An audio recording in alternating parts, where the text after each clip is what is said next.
Hello everyone, I'm Roger Newcomb. Welcome to We Love Soaps TV. I'm Damon L. Jacobs, and we are here at the So Long Springfield Bon Voyage Cruise Party. Right, it's at SD26, as you can see behind us, or maybe not. We're going to have a lot of interviews with the Guiding Light stars who are going on the cruise tomorrow. So stay tuned. You won't want to miss this. So I'm here with the beautiful Beth Chamberlin. How are you tonight? Loves you. I'm very well, thank you. So tomorrow the cruise sets sail. What are you looking forward to the most? Well, I've never been on a cruise. Neither's Michael O'Leary. I know. So I'm really, I don't know, I'm just excited about everything. And I have to say, I'm bringing my 5-year-old son, and I'm also bringing my mother, who's also never been on a cruise. So I'm really excited to see my son's reaction to this. And I feel like it's a really good experience for him. So that's one of the things I'm really psyched about. Great. And there's going to be a lot of fan events going on too. Yes. And actually, one of the fans also already emailed me and told me she's going on the cruise, but she's done something an excursion that wasn't offered at St. John by Carnival. They didn't tell us about it, and she told me about it. So that's the thing I'm going to do with my son too. So that was really cool that she was able to tell me something. And a lot of these people, they're fans of the show, but they're people that I've known for so many years from, my own fan club events or the Guiding Light fan club events, that they're really more like friends. So this is kind of, I feel like it's almost in lieu of the Guiding Light gathering this year. So it will be great just to see these people. It is so wonderful. It's so wonderful how the spirit and continuity of the show is being carried on through these events, and really giving a chance to honor and be with you. Well, it is something, it's a testament to the uniqueness of Guiding Light, which we all spoke about, but I think that these events are a testament to that.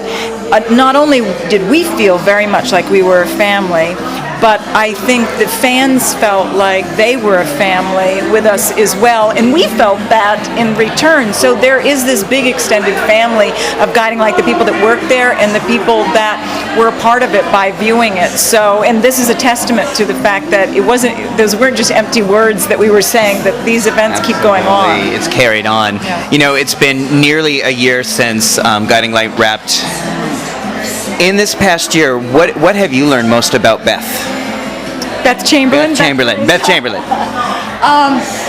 Well, I have to say that I realize even more how fortunate I was to be a part of the show. I will be honest that there were a few months, probably until the beginning of the year, that I was secretly glad I wasn't working. And not that I was glad that Guiding Light was canceled, but there was just, as an actor, you have to have a full well that you can draw from, and soaps do deplete that well, just working all the time, and I really felt like the well was depleted, and I needed to just live life a little bit to fill the well back up.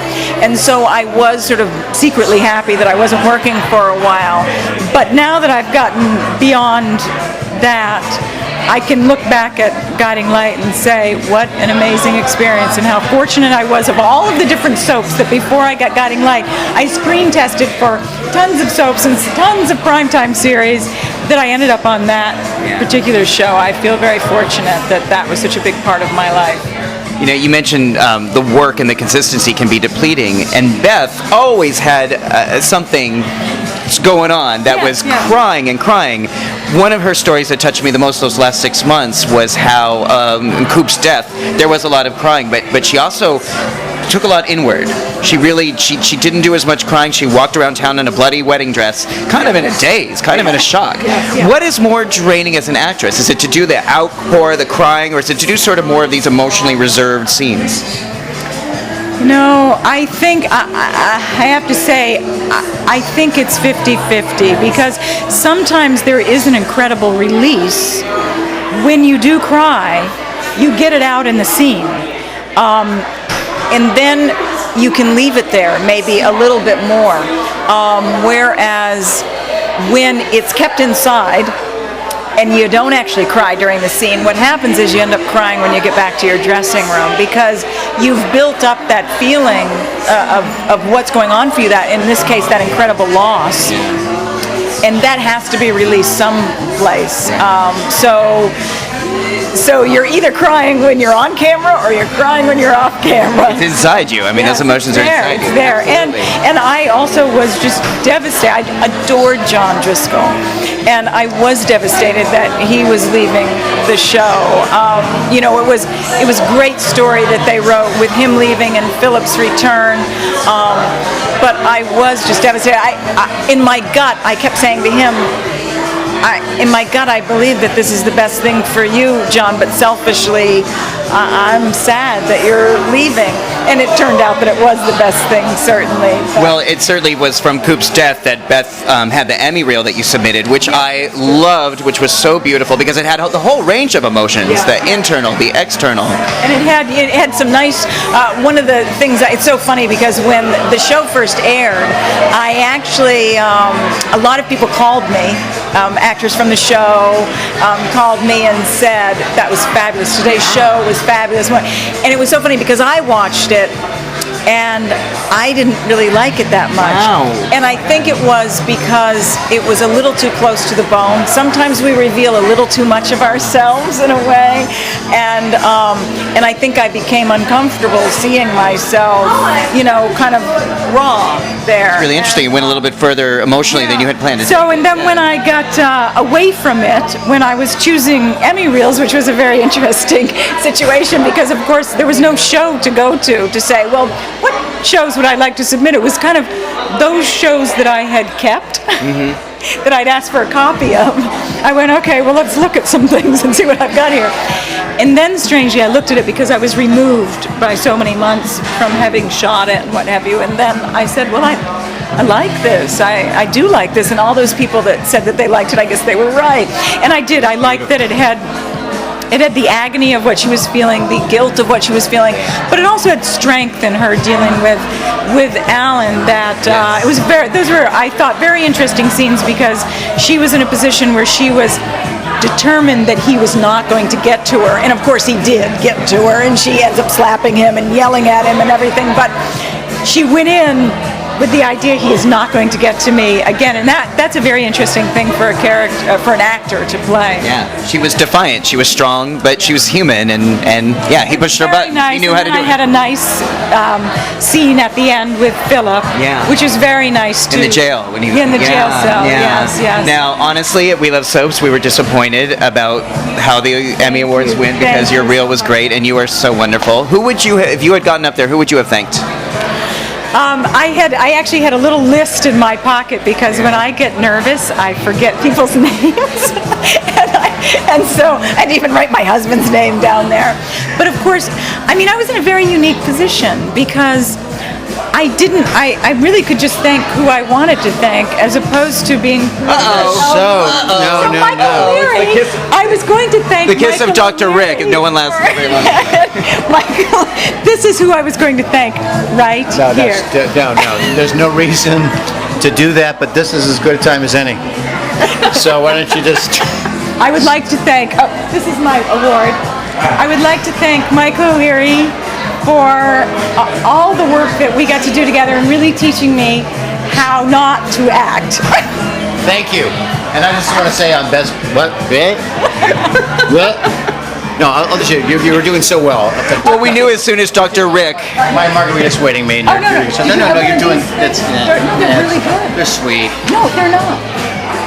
Do you want to drink it and taste it? I didn't think that I would like it either, but it's quite yummy.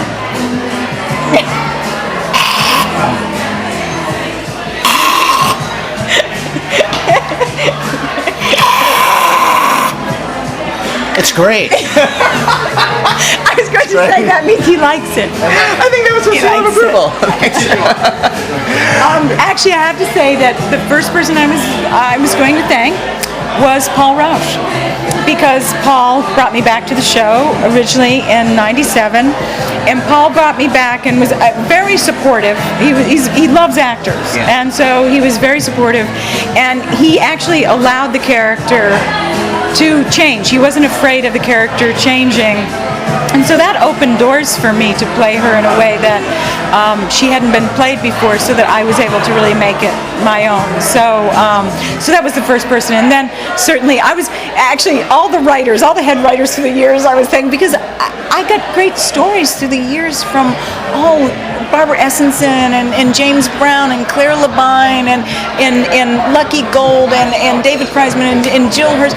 All of these people wrote wonderful things for me, and so it was really sort of this impossible situation. In one way, who do you choose over this long time? Because this may be the moment when I'm here, but all of these people did wonderful things for me. So, you know, it was, I thought, as I looked at my list, which was also crew and cast and all these, Beverly McKinsey and Michael Zaslow for teaching me how to do this, you know, and obviously Tina Sloan for being more than any friend, you know, standing by me incredibly through the years and teaching me so much. But it was just, it really was. I mean, this may be the moment, but there was such a long history for me. And because I didn't have to be politically correct, I could just say whatever, you know. But my list was still incredibly long. All that and your husband. Yes, and my husband. Believe me, and my husband. He's such a wonderful man. So. Well, that is such a beautiful list, and it just, you know, especially in a long-term part, the sum, you gain from so many people, so many writers, so many actors that are no longer with us. Exactly, yeah. and you know, actors that you worked with years ago that you wouldn't have known how to do this particular scene if you hadn't worked with them, or writers that had written you other scenes where you had to figure out how to do something that was maybe a weakness of yours, that you had to work on it so it could be a strength that brought you to this moment that you could do it. So, you know, the list was so incredibly long that I thought, now, how long do you have up there? Because I didn't know anything. I think they did 30 seconds, not once you got up on stage. They were doing 30 seconds from your seat. Exactly. From the moment they call your name, they're doing 30 seconds. I know when they said that. So now we get to it. I was the first category, and I thought, oh boy. I'm even just saying it off, just rapidly, one name after the other. I'm over a minute, so what am I going to do here? So, you know, but anyhow. Now, with this past year, with every ending, there has been a lot of new beginnings, and this past year has seen a lot of new beginnings for you in your career. We've loved your work on Steamboat. No, it's fun. And please tell me about your work on the Cell. Cell was so much fun, and I have to say, what a top-notch group of people to work with. And when somebody that I really respect said, would you take a look at this because they're interested in you playing this role, I thought, I don't know if I want to do that. But then I looked at one episode of Cell and thought, this is really good. So I went down, I told my husband about it. I had to leave. I came back and he'd watched all the episodes that were up at that point. And he said, that's really good. And so we decided that I would do it, and it was actually shooting the weekend of his birthday, so that was a really big deal that we had to decide I was going to do it. And it was such a great group of people to work with, so top-notch. And it was so great because Mark Gardner, who's the writer and director, producer, he's a real perfectionist, and so am I, which, you know, perfectionists can be incredibly maddening. Yes. And so it was so you get two perfectionists in a room, and it could go either way. It was great because I thought, because when, you know, we're both saying, I'd say, no, I don't feel right about that. I think we got to do this, and what, you know. And I know it was really tough for him because he actually rescheduled the shoot for me, because the original shoot was supposed to be the weekend of the Emmys, and I couldn't do it. So he rescheduled it for the only other weekend that could do it and put the show up on time. But that put him in a position where the show had to be edited within 10 days, less than 10 days it had to be edited. So it really put him in a tough position, and I know he got one version up, but still was re-editing for a future version so that it would be up when it needed to be. But, you know, it was really a tough time frame for him. But it was such an amazing, and I'm such a thriller lover and sort of sci-fi lover too, that it was perfect for me. That's awesome. And viewers can see the cell at WeLoveSoaps.net. They can go to We Love Soaps, put in the cell, or look at an Indie Soap Report every week and find it. Yes, absolutely, absolutely. And it's so well done, and I've read his backstory, that before he even wrote one word, he wrote this very detailed backstory. So everything you're seeing has meaning, but he's just dropped breadcrumbs, but season 2 will explode. Fascinating. Really well done. All right. Beth, it's so great to talk with you. I think the masses are clamoring, and we're about to get sexually harassed here. So we're going to put an end. That's scary. But again, fire out with. where's the kettlebell when we really need it? So turned on. I always do. I love this man. Could you see how much I loved him in Can I Steamboat? tell you something? This woman is I'm going to say something nice about you. Oh, okay. She's the finest friend you can ever have in your life. She stands by you. She's loyal. She's wonderful. And I'll kick your butt I have if you been mess with so lucky to have this woman to work with all of these years. And I love her. That is beautiful. That is true. I'll kick your butt if you mess with my friends. Oh, he's so mean. Could you believe he did that? You saw that, huh? You know him so can well, hear you him. just know it. All right. Well, I'm going to, We get nared at the same place. which they don't do a very good job. They don't. Feel I mean, I am a gorilla. Look at me. you Wow. are a gorilla. I mean, I'm the missing link. I'm close. They do. I am. Now, Michael, your character, You're supposed to be that hair. I know. We're supposed to be kind of bare, aren't we? Because it's cold and. Here, I'm going to move over. No. You're staying here. Sit down. I have one more question for you. Michael, Yes. Go. Ask questions, sister. your character on Steamboat is concerned about weight. Yes. Beth, do you think he needs a kettlebell? Shut up. Shut. All right. All 160 pounds on me. Right now. We're talking about your character.